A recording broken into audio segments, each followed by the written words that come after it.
जिंदगी का नेचर ही बदलना है, बदलाव है। प्रकृति के में भी बदलाव होता है। दिनों के अंदर ही आप देखोगे, सुबह, दोपहर, शाम और रात। ऐसे ही सर्दी, सर्दी के बाद बसंत आ गया, गर्मी आ गई, पतझड़ आ गया। तो बदलाव होता ही है, समय का बदलना। अब उसमें जब एक बदलाव है तो अब ये नहीं कह सकते कौन सा अच्छा बदलाव है, कौन सा बुरा बदलाव है, क्योंकि सारे ही बदलाव एक दूसरे से जुड़े हुए हैं और ज़रूरी हैं। जैसे कि भूत से वर्तमान और वर्तमान से भविष्य जुड़ा हुआ है। आप अच्छा बुरा नहीं कह सकते उसको। जैसे कि 4 युग हैं आपके, तो ऐसा ही एक बहुत बड़ा बदलाव हो रहा है, जिसके ऊपर मैंने अलग से वीडियो भी बने हैं। शनि के परिवर्तन पर, पिशाच योग, और वो जो बन रहा है आपका श्रापित योग वगैरह, नागमणि योग वगैरह, उसके ऊपर भी। आपके लिए नागमणि योग ज़्यादा है, आपके लिए परिवर्तन सबसे बढ़िया है। जितनी राशियां हैं उनमें तुला का भी अच्छा है, ऐसे और भी कई राशि हैं, पर अब वृषभ राशि के लिए बहुत बड़ा इवेंट हो रहा है एक साथ। सबसे पहले तो हिंदू नववर्ष की शुभकामनाएं हो आपको। 30 मार्च से नवदुर्गे का पहला दिन है और हमारा नई साल की स्टार्टिंग हो रही है पहले दिन ही। आपके एकादश भाव में, दुनिया के तो ठीक है 12वें भाव में, वो एक बड़े बदलाव को दिखाता है। दुनिया में बहुत कुछ उतर चढ़ाव, ऊपर नीचे चल ही रहा है, चलेगा। कुछ कुछ ऐसा चार्ट है जैसा कि मार्टिन लूथर किंग के एसिनेशन के समय था या उस साल था आपका, तो उनका जो एसिनेशन हुआ था वो 68 में हुआ था, 4 अप्रैल को 6 बज के शाम को 1 मिनट के आसपास। तो उससे मिलता जुलता चार्ट है। तब भी केतु जो थे वो कन्या में थे और राहु के साथ में, चंद्रमा नहीं थे यहाँ पर, बुध थे, शनि थे, सूर्य थे, शुक्र थे, राहु थे। यही इसी तरह से के योग थे। थोड़ा नक्षत्रों में अंतर था, अब के नक्षत्र थोड़े अलग हैं। उस समय रेवती में थे राहु और शनि। फिलहाल पूर्व भाद्रपदा में है, पर काफ़ी साथ हैं दोनों। आपके लिए राहु और शनि काफ़ी साथ में हैं, काफ़ी पास हैं। चंद्रमा लगभग सबसे अलग हैं, और फिर सूर्य, बुध और शुक्र ये बीच में एक नक्षत्र में उत्तरा भाद्रपदा में है। इस तरह से ग्रहों की स्थिति बन रही है। आपके लिए पॉजिटिव रिजल्ट ज़्यादा हैं, क्योंकि एकादश भाव में हर ग्रह का गोचर अच्छा है। आपकी तो शनि भी दसम से एकादश में आ रहे हैं, है ना। इसके साथ साथ गुरु तो आपके लग्न में रहेंगे, पर यहाँ पर भी उनकी स्थिति महत्वपूर्ण है, क्योंकि ये सारे ग्रह गुरु के नक्षत्र में है और गुरु आपके लग्न में रोहिणी नक्षत्र में बैठे हुए हैं। हालांकि लग्न के गुरु से, मतलब कि राशि के गुरु से द्वितीय भाव का गुरु ज़्यादा अच्छा माना गया है, पर फिर भी ठीक है। मंगल का परिवर्तन होगा। मंगल आपके 3 तारीख को कर्क राशि में आ जाएंगे, नीच की राशि में आ जाएंगे। इस राशि में आपके आ जाएंगे। केतु कन्या में चल ही रहे हैं, यहाँ पर भी कुछ परिवर्तन होंगे। जैसे कि आपका 3 को मंगल आ गए कर्क राशि में, 7 तारीख को बुध मार्गी हो जाएंगे। तो वक्री चल रहे हैं, मार्गी हो जाएंगे। बुध का वक्री से मार्गी होना अच्छा है। जब भी बुध वक्री होते हैं तो कहते हैं कम्युनिकेशन में, व्यापार में, संबंधों में, इसमें थोड़ा एक रोक आ जाती है, चीज़ें रुक जाती हैं, कई बार गलती होने का चांस रहता है। तो वो आपके कब से हो रहे हैं? 7 तारीख से बुध। और आपके के लिए वो धन के भी मालिक हैं और पंचम भाव के, मतलब धन है, व्यापार है, पारिवारिक बिजनेस है। पंचम मतलब प्रेम है, आपका एजुकेशन है, विद्या है। इन सब में 7 तारीख के बाद से बुध ग्रह का मार्गी होना अच्छी बात है, बढ़िया बात है। ठीक इसी तरह 13 तारीख को शुक्र भी, एक तो उच्च के हैं और ऊपर से मार्गी हो जाएंगे, जो आपके राशि के ही स्वामी। अब राशि का स्वामी वक्री चल रहा हो तो कहीं ना कहीं, हालांकि 29 तारीख को ही, 29 मार्च को ही शनि वहाँ आ जाएंगे, पर आपको रिजल्ट आते आते शायद 14 अप्रैल के आसपास ही हो पाए, क्योंकि 14 अप्रैल को सूर्य जो हैं यहाँ आएंगे, यहाँ पर आएंगे। और 13 अप्रैल को शुक्र मार्गी से, वक्री से मतलब मार्गी होंगे। तो राशि का स्वामी ही अगर वक्री चल रहा है तो उसको थोड़ा कहते हैं कि चीज़ें होने में देर लगती है, चीज़ें डिले हो जाती हैं, थोड़ा देरी से होती हैं। पर फिर 13 के बाद आपके शुक्र भी वक्री से मार्गी हो रहे हैं। ये बहुत बड़ी घटना आपके लिए हो रही है। शुक्र होंगे तो क्या, स्वास्थ्य में सुधार होगा। कोई कोर्ट केस चल रहा है, किसी को आपने पैसा दे रखा है तो वो वापस आ सकता है। लड़ाई झगड़े में भी आपकी विजय होगी। अब ये शुक्र, यहाँ शुक्र और बुध मिलकर लक्ष्मी नारायण योग बना रहे हैं। राहु और शनि श्रापित योग भी है, पर आपके लिए नागमणि योग की तरह से काम करेगा, क्योंकि शनि आपके योग कारक ग्रह हैं। तो आपको बहुत बड़ा धन लाभ भी करा सकते हैं, अचानक से धन लाभ भी हो सकता है। कई बार ये जो धन लाभ होता है उसमें कुछ नंबर 2 का भी कुछ हो सकता है, तो उससे बच के रहने की आवश्यकता ज़रूर है। अमावस का योग बन रहा है आपका चंद्र और सूर्य पर। आपके लिए चंद्र जो है तृतीय भाव और सूर्य जो है चतुर्थ, मतलब केंद्र और त्रिशेढ़ाय भाव के स्वामी मिल रहे हैं। तो कार्य में मेहनत, एफर्ट, हार्डवर्क तो आपको करना पड़ेगा। ऐसा नहीं कि चीज़ें अपने आप ही होंगी, कुछ प्रयास तो आपको जरूर करना होगा। इस चीज़ को दिखा रहा है। सारे उसको देखा जाए तो पंचम में केतु है और अष्टम का मतलब सप्तम का स्वामी नीच का है थोड़ा।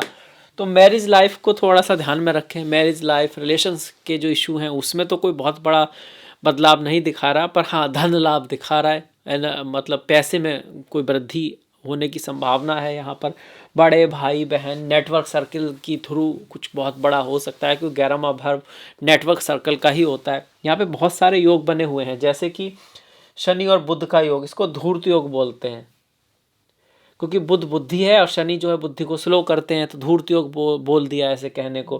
पर आपके केस में ये बहुत अच्छा योग बन जाएगा। आपके केस में शनि जो है वो योग कारक ग्रह हैं और बुध जो है धन के मालिक दिखा रहे हैं। तो माँ लक्ष्मी की कृपा आप पर हो सकती है, धन आपके पास आ सकता है।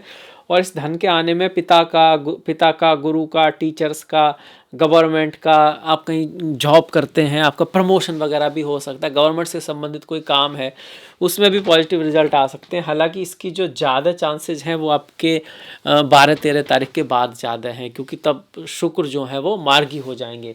ठीक उसी तरह पितृदोष, मतलब शनि और सूर्य का मिलना, सूर्य और राहु का मिलना, इसको ग्रहण भी वो, इसको कहीं पितृदोष मानते हैं। तो इसका कोई ऐसा खास रिजल्ट नहीं होगा अगर आपके चार्ट में नहीं है। अगर आपके चार्ट में है तो पिता, गुरु, टीचर्स के साथ थोड़ा बना के रखें, उनकी रेस्पेक्ट करें, उनके साथ किसी फालतू की बात को लेकर झगड़ा ना करें। बाई चांस कोई बात है भी तो उसको प्यार से या हो सके तो इग्नोर कर दें, क्योंकि गलती किससे नहीं होती, बड़ों से भी होती है, छोटों से भी होती है ना। पर बड़े से अगर कोई बात हो भी रही है तो इग्नोर करना थोड़ा ज़्यादा सही रहता है, वो ज़्यादा आपके लिए अच्छा है।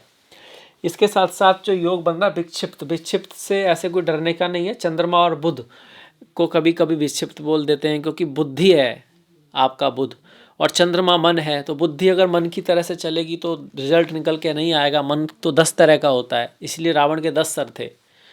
और रिजल्ट कब आएगा? जब आपका बुद्धि एक लाइन में चले, एक फोर्स में चले, ध्यान से करे, एक चीज़ पे काफ़ी देर तक फोकस रहे। जैसे नाभि पे भगवान हरि विष्णु के अवतार श्री राम ने जब वार किया था तब जाके मन शांत हुआ था। मन को ऊपर से दबा के काट के हम ठीक नहीं कर सकते, अंदर से ही कोई परिवर्तन लाया जाए तब परिवर्तन आता है। तो इन द एंड ये यही कहता है कि इंद्रियों के लालच में, इंद्रियों के सुख के चक्कर में नहीं पड़ना है। तब चंद्रमा बुध का योग थोड़ा नेगेटिव रिजल्ट देता है, अदरवाइज आपके लिए अच्छा ही योग बनाएगा वो, क्योंकि ये तृतीय भाव का स्वामी और बुध जो है द्वितीय भाव के स्वामी। तो धन के लिए कोई यात्रा, ट्रैवल आपको करनी पड़ सकती है, इसको दिखाता है। शिक्षा, एजुकेशन के संबंध में कहीं आना जाना, इस चीज़ की संभावनाएं भी ये योग आपके लिए बना रहा है, बुध और चंद्र का योग।